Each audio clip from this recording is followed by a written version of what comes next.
Assalamualaikum warahmatullahi wabarakatuh. Apa kabar teman-teman semua? Semoga kita senantiasa diberikan kesehatan dan dimudahkan segala urusan kita ya. Selamat datang di video pembelajaran pada materi yang ke-15 yang berjudul Tes Pasar dan Komersialisasi.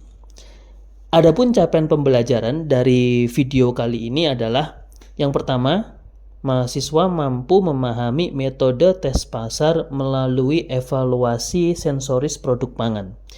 Yang kedua, mahasiswa mampu merencanakan formulasi dan evaluasi sensoris dalam pengembangan produk pangan.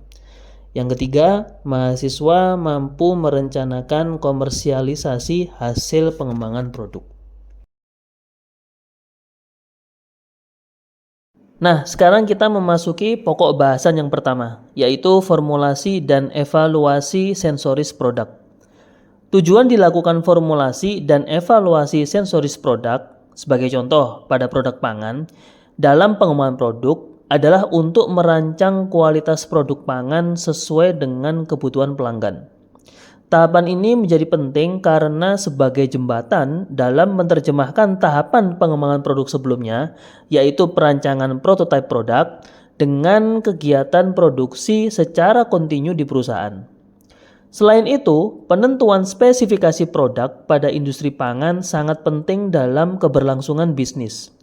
Dalam hal ini, mutu suatu produk dapat didefinisikan sebagai kumpulan dari berbagai spesifikasi dan karakteristik suatu barang atau jasa dalam kaitannya untuk memenuhi kepuasan atau kebutuhan penggunanya.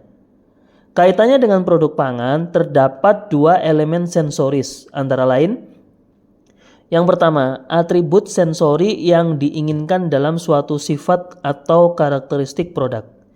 Yang kedua, persepsi subjektif oleh konsumen untuk suatu produk atau kepuasan atau kebutuhan. Spesifikasi suatu produk terdiri dari berbagai karakteristik yang tidak hanya berkaitan dengan faktor sensori, tapi juga hal lain. Sebagai contoh, pelabelan, standar gizi, dan sebagainya. Terdapat 5 parameter mutu yang berkaitan dengan faktor sensori. Di antaranya adalah penampakan atau warna, cita rasa atau rasa dan aroma atau bau, tekstur, ukuran atau bentuk, dan bebas dari kecacatan. Pengembangan produk menggunakan evaluasi sensori untuk membuat formulasi serta menyesuaikan mutu produknya dengan formulasi baru atau ingredient dari berbagai pemasok yang berbeda. Evaluasi atribut sensori dari individu responden dapat memberikan indikasi yang jelas tentang atribut mana yang paling berkontribusi dalam perbedaan antar produk.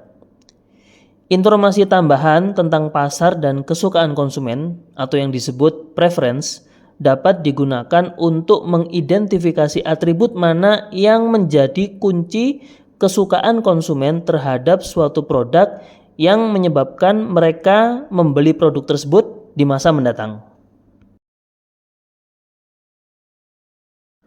Pokok bahasan yang selanjutnya adalah reformulasi produk. Industri pangan seringkali dihadapkan pada situasi melakukan reformulasi produknya dengan 3 pertimbangan utama.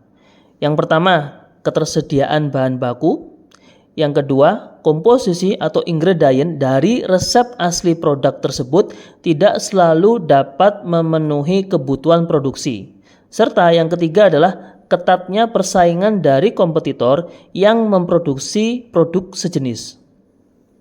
Selain ketiga faktor di atas, terdapat faktor lain yang menyebabkan perusahaan melakukan reformulasi produk, yaitu mesin dan peralatan yang digunakan dalam proses produksi dapat berubah secara drastis.